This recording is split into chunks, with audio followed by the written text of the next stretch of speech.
नमस्कार, धर्मवाणी में आप सभी का स्वागत है। मैं हूं अजय चौहान। तो दोस्तों, आज की जो स्थिति है भारत में, राजनीतिक कह लो, सामाजिक कह लो, आर्थिक कह लो, सांस्कृतिक कह लो, या जितने भी प्रकार के वाद विवाद हैं, जो भी समस्याएं इस वक्त भारत में अभी चल रही है, उन सब को लेकर अगर हम आधार माने तो ये इसका मुख्य कारण क्या है, इसमें हम अगर जाएं तो हमारे सामने आज हम कह सकते हैं कि हमारा जो कल्चर है, यानी कि हमारी जो संस्कृति है, वो पूरी तरह से नष्ट हो चुकी है, भ्रष्ट हो चुकी है, या फिर परिवारवाद बिखर चुका है और नैतिकता पतन हो चुका है। और हम कहें कि हमारा जो संस्कृति है, उस संस्कृति पर कहीं ना कहीं चोट होती जा रही है लगातार। या फिर हम अगर ये देखें कि जो आर्थिक स्थिति है वो इतनी अच्छी नहीं है। कई परिवार ऐसे हैं जो अरबों खरबों का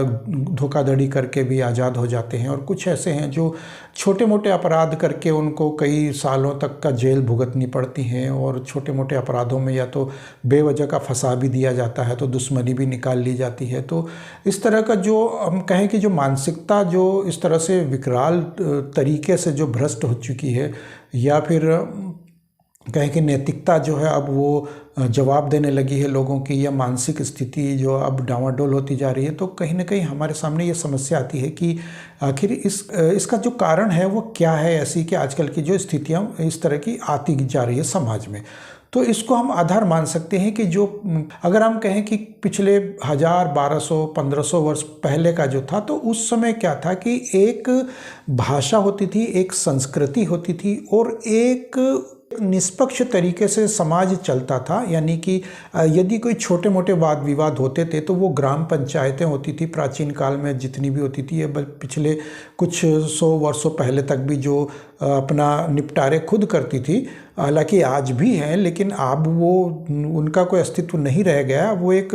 दबाव के तौर पर या उनको भ्रष्टाचार के तौर पर उनको अपनाया जाता है, या जो भी तरीके हैं। तो पहले जो हुआ करता था ये विवाद, तो वो उस तरीके से निपटाया जाता था उनको, और उस तरीके से चलता था। तो छोटे मोटे पारिवारिक विवाद होते थे, कोई बड़े नहीं होते थे। तो उसमें जो शांति का माहौल पहले जो होता था वो आज इसीलिए नहीं है क्योंकि अब हमारी मानसिकता इस कदर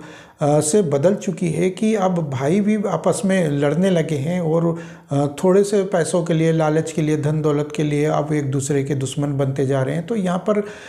ये मानसिक स्थिति हमारी कब बदलेगी और कब हम वापस उस प्राचीन युग में जाएंगे, यानी कि पिछले 1500, 2000 वर्ष के जो बीत चुके हैं, वो उसमें हम कब जाएंगे वापस? क्या ऐसा संभव है या अब नहीं है? तो यहाँ पर मैं आपको बता दूं कि समय कभी भी वापस आने वाला नहीं होता, ये तो हम सभी जानते हैं। लेकिन हाँ, हम अपनी मानसिकता को बदल सकते हैं और बदलने का प्रयास कर सकते हैं, और वो तभी हो सकता है कि जब आप अपनी संस्कृति की तरफ फिर से लौट कर आ जाएं। यानी कि आप अपनी अच्छी जो हिंदू रीति रिवाजों को माने, उस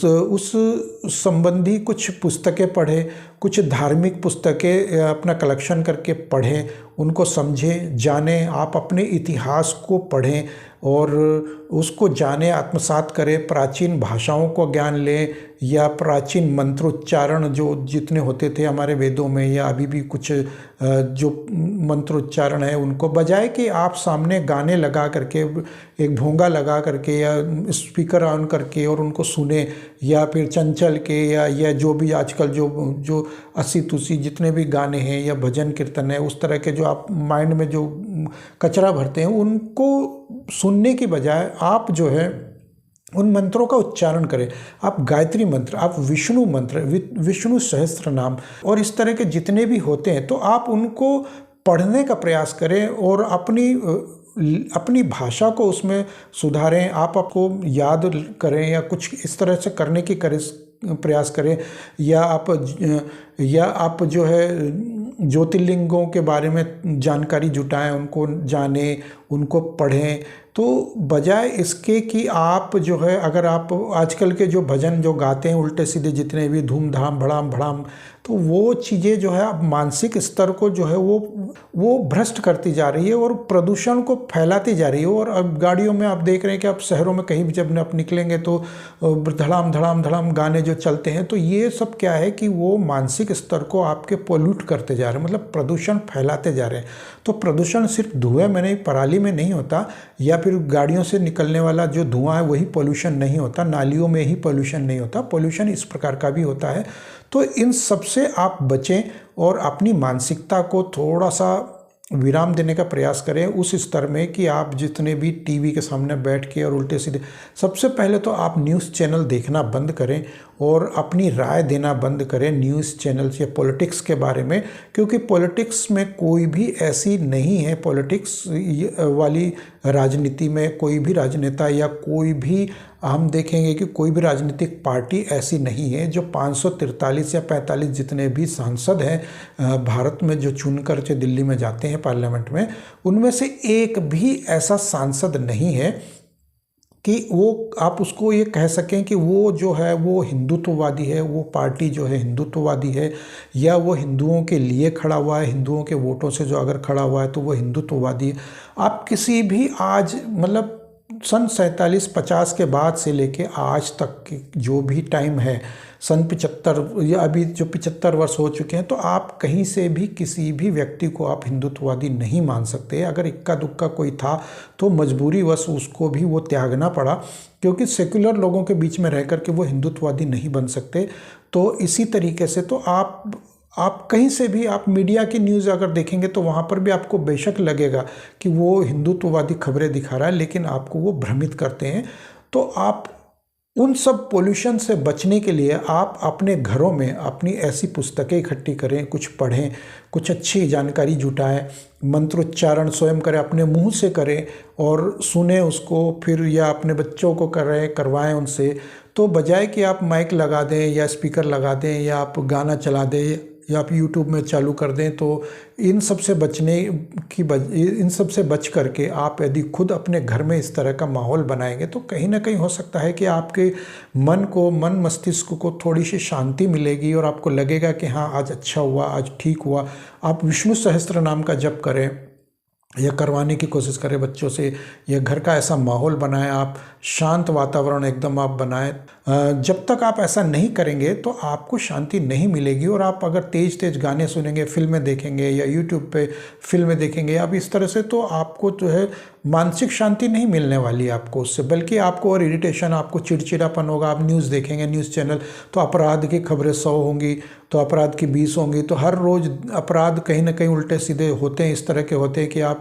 ब्लू फिल्मों से भी गंदे अपराध होते हैं। तो वो मानसिकता वाले, जैसे अभी हम देख ही रहे हैं श्रद्धा मर्डर केस, तो इस तरह के कितने ही होते हैं। तो आप उनसे बचने के लिए आपको जो है अपने परिवार को एक तो ये सिखाएं कि कौन सा धर्म आपका हितैषी है, कौन सा नहीं है, तो किस धर्म से बच के रहना है और किस धर्म के साथ, किस मत के साथ आपको चलना है और कौन सी मानसिकता लेकर चलनी है। तो तमाम तरह की ये सब चीज़ें आपको जो है, कई ऐसी किताबें हैं जैसी आपको मैं आगे आने वाले समय में कुछ ऐसी किताबें ज़रूर प्रेफर करूंगा, या और भी सोशल मीडिया पे लोग कई सारे बताते हैं, पुस्तक समीक्षा करते हैं। तो आप बजाय जो कम्युनिज्म भाषा की या कम्युनिज्म मानसिकता वाली जो किताबें होती हैं उनको पढ़ने के आप हिंदुत्ववादी पुस्तकें कुछ पढ़ें, उनके फैक्ट्स पढ़ें, तथ्य पढ़ें या इस तरह के वीडियोस देखें, तो आपको थोड़ा सा लगेगा कि हाँ हम 100 साल, 400, 500, 1000 साल पहले कितने संभ्रांत थे, कितने अच्छे थे, हमारा सोशल डायमेंशन कितना अच्छा था और आज हम कहाँ पहुँच गए हैं। तो हमें फिर से वो आत्मसात करना है। तो आपको ये न्यूज़ चैनल, जो म्यूज़िक चैनल है, इनसे पीछा छुड़ाना होगा और कहीं ना कहीं आपको लौट करके वहीं आना होगा, ताकि आप अपनी मानसिकता को फिर से अपने जो है हिंदुत्ववाद की तरफ लौट सके। तो यही एक इसका माध्यम बनता है, इसके अलावा और कोई माध्यम नहीं बनता उस तरफ जाने का। तो फिलहाल तो मैं यही कहूँगा, और बाकी जो है मैं कुछ ऐसी बातें या कुछ ऐसी पुस्तकें सामने लाऊंगा जिनका कि आधार हो सकता है इस दिशा में जाने का। तो मिलते हैं अगले वीडियो में। अगर मेरी ये जानकारी या मेरे ये विचार आप लोगों को पसंद आए हो तो कृपया कमेंट करके मुझे ज़रूर बताएं, और अगर जो लोग मेरे इस चैनल पर पहली बार आए हो तो इस चैनल को सब्सक्राइब जरूर कर लें, ताकि मेरे आगे आने वाले वीडियोज़ की नोटिफिकेशन आप लोगों तक पहुँचती रहे। तो मिलते हैं अगले वीडियो में, तब तक के लिए जय श्री राम।